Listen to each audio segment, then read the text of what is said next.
I guess my stomach's not as strong as yours. I want to know how long you've been covering for Mom and this guy. You're being ridiculous. Am I? Ridiculous is being able to face Dad every day at work. Come on, get the hell off of me. You're gonna help me, Teddy. We're gonna talk to Mom. We're gonna tell her how devastated Dad is. He's got a heart condition. He can't handle this. His heart, what about hers? You don't walk away from 35 years, 3 kids, and a whole life. He's been a good husband. How do you know? You never been married. For 35 years, she's taken care of him. Put him first. Oh, that's what this is about. You're upset because your wife is going back to work. So much for my progressive little brother. You two even hear yourselves? Talk about your parents as if you have any control over them. Well, guess what? You don't. Well, look, we can't just stay out of it. Think how you'd act if these were your friends. She brought him into this. She made him an accomplice. You're insane, PC. You know that? Am I? You're the one helping to break him up by participating. All I did was agree to tell Dad that Mom was with me if he ever wondered where she'd been. And you never asked any questions. Unlike you, I don't ask questions I don't want to know the answers to. She's my mother. Some things I just don't want to hear. And that's the whole problem. Neither of you can accept Catherine Calloway as a sexual being. What's that supposed to mean? If this was your dad cheating, this would be a whole other conversation. But it's freaking you two little boys out because the first time you have to view your mother as a woman. And if you don't start treating her that way, you're just as guilty as the man who only sees her as a wife. Think about it.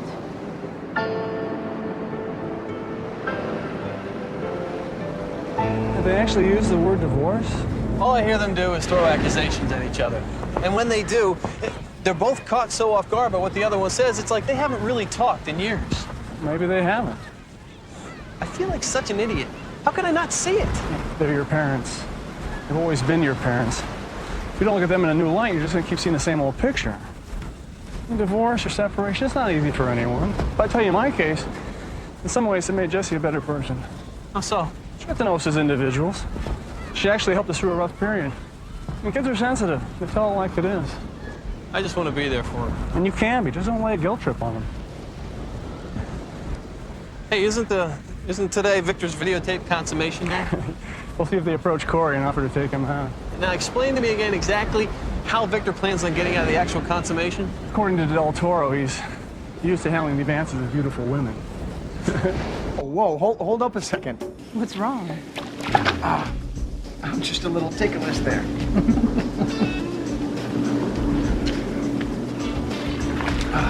You are a very beautiful woman. So what? Does it matter? I'm talking about the inside, Frankie. On the outside, it's just look at the draw. You don't know me. I have an instinct for people. And I know you're a better person than you give yourself credit for. I don't like the way you're looking at me. Why? Are you afraid I might actually see you? I want you to leave. What? Now. Go home. Go home to your wife. Did I do something wrong? No. And I'm gonna keep it that way.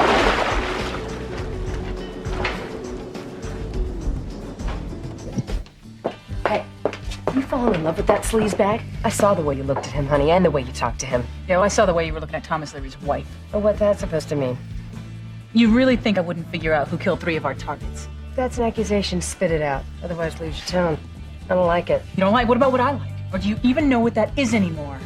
Oh, you mean like your sweet Victor does? I am not falling in love with Victor. I can just barely stand you anymore. Why? Tell me what's changed. A lot of things. Like you killing our clients' husbands, probably for a big chunk of the insurance money and leaving me out of the deal. Oh, honey. Apparently you're as guilty of not knowing me as I am of not knowing you. See, I killed him for free. Sort of a public service. I was hoping you would tell me I was paranoid. No. Actually, I'm sick of tiptoeing around your sensitive nature. Come on, Frankie. Deep down inside, you always knew what I was doing. Just like you know, those guys are worthless, and they deserve to be punished. You murdered him for nothing. So you call betrayal nothing, huh? Get away from me. Listen to me. We made a commitment to each other, Frankie, and I'll die before I go back on it. Now, tomorrow, you're gonna finish the job with Victor Moreno. You're gonna sleep with him, and then we'll give his lovely wife the tape and collect our 10 grand. And then you kill him. And if you refuse to go through with it, I'll know you love him. And then I'll kill you too.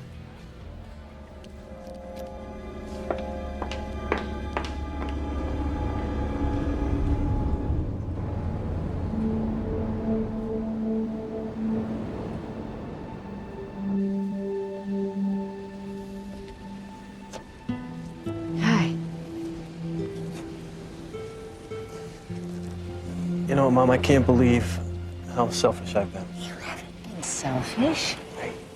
I get so caught up in how the changes in your life would affect me that I lost sight of the fact that it's your life. I'm not having an affair. What? This guy you met in Europe? We're friends. His wife passed away recently, and we both needed someone to talk to, someone who'd listen. He makes me feel good about myself. And Dad doesn't. It sounds like such a cliche, but with William, I'm finally reclaiming my own opinions instead of borrowing your father's. Has there been anything at all that's been good between you and Dad lately?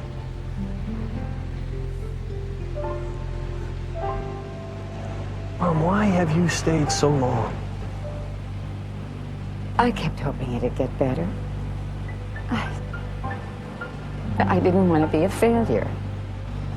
I didn't want to be alone. And I loved him.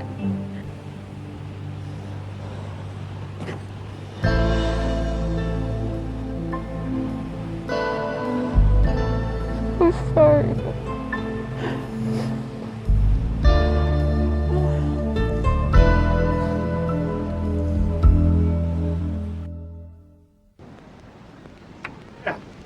Teddy, thought you were with the other camp. In the war, Dad. But your mother gets a lawyer, huh? She's not having an affair. The guy she met is just a friend. She told you that? And I believe her. She never said she was having an affair. You made an assumption, and she didn't deny it. But why? It's just her way of letting you know how unhappy she's been.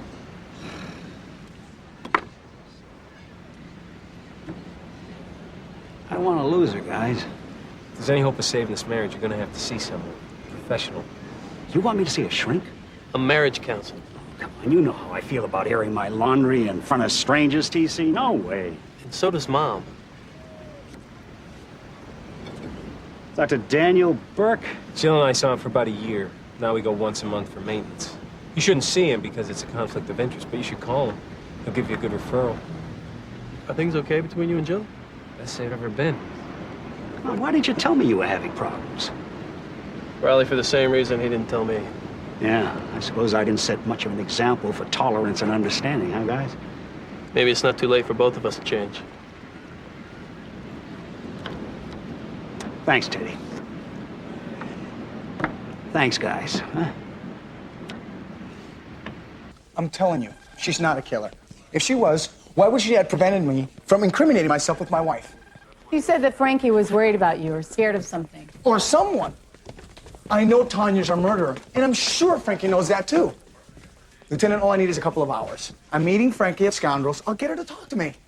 Look, the only reason we held out this long is we don't have a gun or a motive. The DA was hoping you and Cory get close enough to get a confession. But we did hear from the two victims' wives. They positively ID'd Tanya and Frankie from the mugshots we faxed them. They were using different names, but they're definitely the same PIs that they used to entrap their husbands. That's still not hardcore evidence. The DA is afraid of another murder. They got a warrant to search their condo, hopefully to turn up the gun that killed Thomas Leary. That's his voicemail alert. Frankie's message says that I'm in danger and I should leave town for a couple of weeks without contacting her. I gotta get over there. I know she's in trouble. All right, take Chris's backup. Cory meets you with the search warrant. Thank you.